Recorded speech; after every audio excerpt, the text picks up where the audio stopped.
네, 안녕하세요. 리치 드리머입니다. 오늘은 시공사가 결정된 용두동 2구역에 대해서 좀 이야기해 볼까 합니다. IS 동서로 시공사가 결정된 후에 여러 가지 조합의 내분이 좀 있었죠. 그러다 보니까 조합원 이익을 지키기 위해서 시공사 교체를 단행했고 DL-ENC 1군 시공사로 결정이 됐습니다. 용두동 2구역에 대해서 한번 이야기해 보겠습니다. 용두동 2구역 같은 경우 추진위원회 구성이 굉장히 빨랐죠. 2006년 8월 대전의 초기 재개발 구역들은 대부분 이때 추진위원회가 구성되었습니다. 그러다가 2008년 12월에 구역 지정, 조합 설립이 2009년, 사업 시행 인가가 2014년 5월에 났습니다. 그러니까 굉장히 오래됐고 감정평가도 2014년 하반기에 되었다 보니까 용두동 2구역의 현재 감정평가액이 굉장히 낮은 이유입니다. 지금 빌라 같은 경우가 4천만 원대 내외의 감정평가 금액을 받았는데요.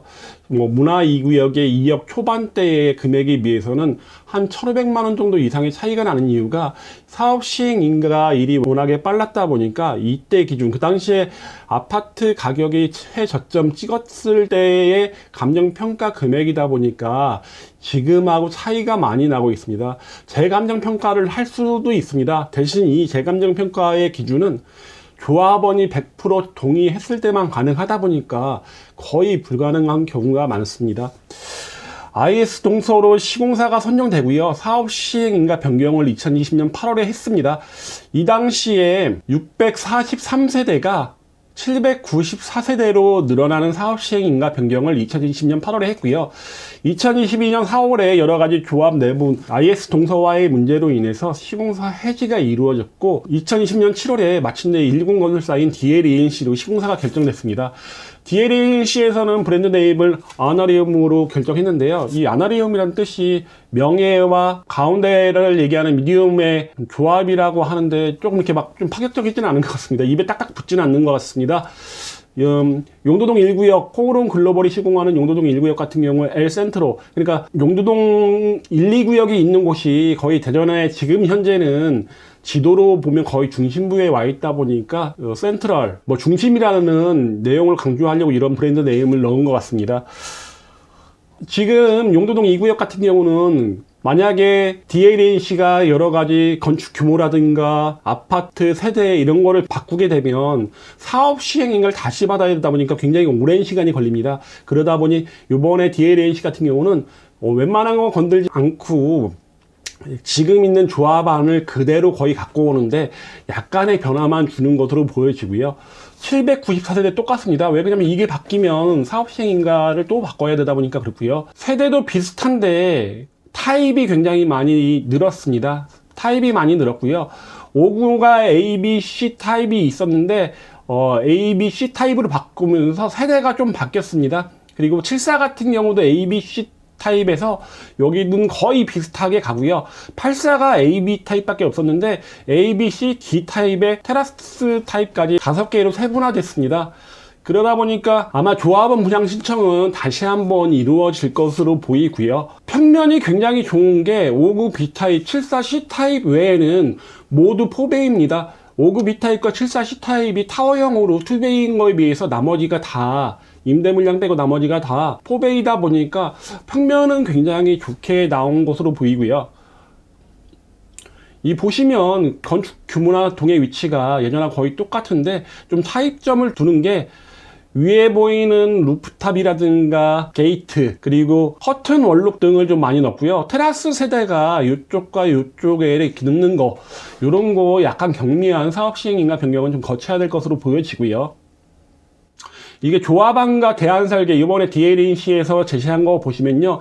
이게 건축 규모라든가 동수는 다 똑같은데 아까 말씀드린 것처럼 약간의 변화만 줬습니다. 주방 조망, 대규모 데크 커뮤니티가 좀 늘었고요. 3면 개방 평면, 요렇게 창문이 요렇게까지 나와 있는 세대가 좀 늘은 거고요.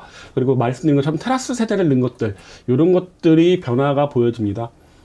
어떻게 보면 조합에서는 좀 낫죠. 이렇게 좀 예전 설계보다는 최근에 설계가 들어갔고 여러 가지 커뮤니티가 많이 들어갔고 여러 가지 대안 설계가 돌아가면서 DL-ENC라는 1군 건설사가 시공을 맡게 된 것은 조합원들한테는 굉장히 장점으로 보이지만 이로 인해서 예전 계약분과 다르게 시공 비용이 늘어나면서 조합원들의 부담은 조금 늘어날 수도 있지 않을까라는 생각이 들기도 하는데 뭐 일반 분양가도 그만큼 늘어나니까 그 폭은 그렇게 크지 않을 것으로 보여집니다. 요번에 용도동 2구역의 DLA인시가 제시한 보면요, 이주비 100%, 워낙에 감정평가 금액이 작다 보니까 뭐 이주비 요즘 LTV 40%만 주면 워낙에 그 금액을 가지고 어디 나가서 다른 집을 구할 수 없습니다. 그러다 보니까 이주비 100%를 이번에 제시했고요. 그리고 대출 없는 조합원 분담금, 계약금 5%를 내고 잔금을 95% 했습니다. 요즘 다른 조합들 같은 경우는 계약금, 중도금, 잔금 이런 식으로 하는데 잔금 100%를 하는 데가 많은데 실질적으로 잔금 100% 하는 데는 거의 없습니다. 대부분 이게 조합 사업비에서 조합원들한테 이자 혜택을 주기 때문에 이게 잔금 100%가 되는 것인데, 이것도 어차피 조합의 손실인데 이번에 DLAC 같은 경우는 조합이나 조합원들한테 굉장히 좀 혜택을 크게 준 것으로 보여지고요. 뭐 예전에 잠깐 뭐 이런 얘기가 돌기도 했는데, 당시에 뭐 IS 동서 내에서 조합원과 일반 분양분을 섞겠다는 얘기가 좀 있었습니다. 뭐 확실한 얘기는 아닌데 그런 얘기가 있었는데, 뭐 그런 소문을 감안해서 그런지 로얄동 로얄층을 이제 조합원들한테 우선 배정하겠다는 거, 그리고 주차장이 그 전에 조합원은 1.3대였는데요 1.5일대로 많이 늘었습니다. 그리고 커뮤니티 시설도 지금 시점에 맞게 많은 커뮤니티 시설들을 이번에 새로 추가했습니다.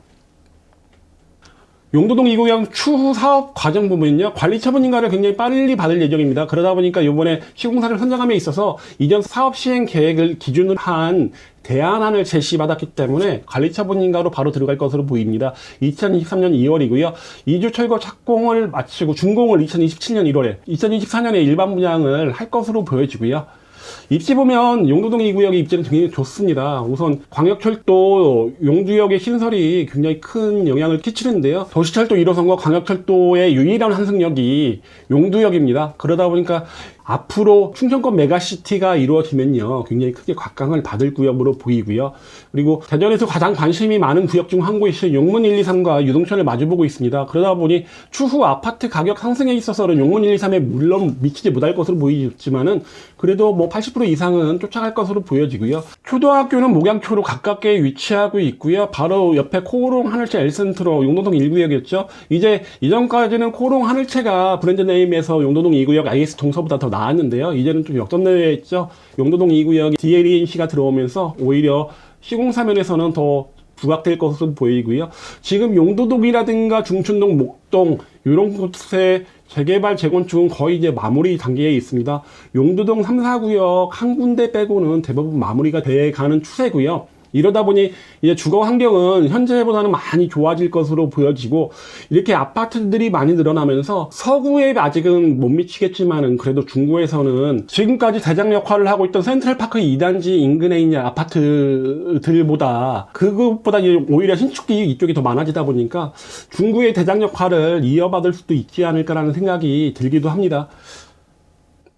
목양초 통합구역이고요. 목양초 통합구역은 이제 대부분 구역이 용도동 1구역, 용도동 2구역, 목양마을 아파트 등 이제 대부분 공동주택을 주거 형태로 가질 것으로 보이고요. 일부만 제외하면 이제 공동주택을 주거 형태로 가질 것으로 보여집니다. 특목고 진학률은 용도동 2구역에서 가장 가까운 중학교, 남중은 대성중학교, 여중은 풍남여중인데요.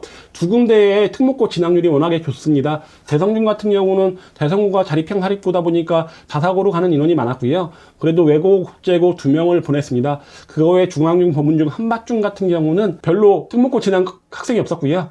충남여중이 대전에서 탑입니다. 과학고 1명, 외고, 국제고 15명 보낼 정도로 여고 중에서는 굉장히 높은 수준 보여줬고요. 인근 아파트 시세 보면요, 지금 분양을 앞두고 있는 중촌 SK뷰가 84B 고층 기준 5억 2,400 나왔죠. 확장하고 옵션 포함하면 5억 7천. 목동 더샵 리슈빌이 지금 6억 8천에서 8억 5천까지 나왔는데, 확장 비용이라든가 옵션 비용 제외하다 보니까 7억 이상. 목동 더샵 리슈빌 같은 경우가 분양가가 4억 3천 정도 됐죠. 그러다 보니까 2억 5천 이상의 프리미엄을 받고 있는 형태고요. 현재 제가 고정 댓글에 남겨놓을 텐데, 용도동 2구역에 나와 있는 매물을 매수하시게 되면 아마도 84 기준 5억 중반대의 가격으로 84를 총 매입할 수 있지 않을까라는 생각이 듭니다.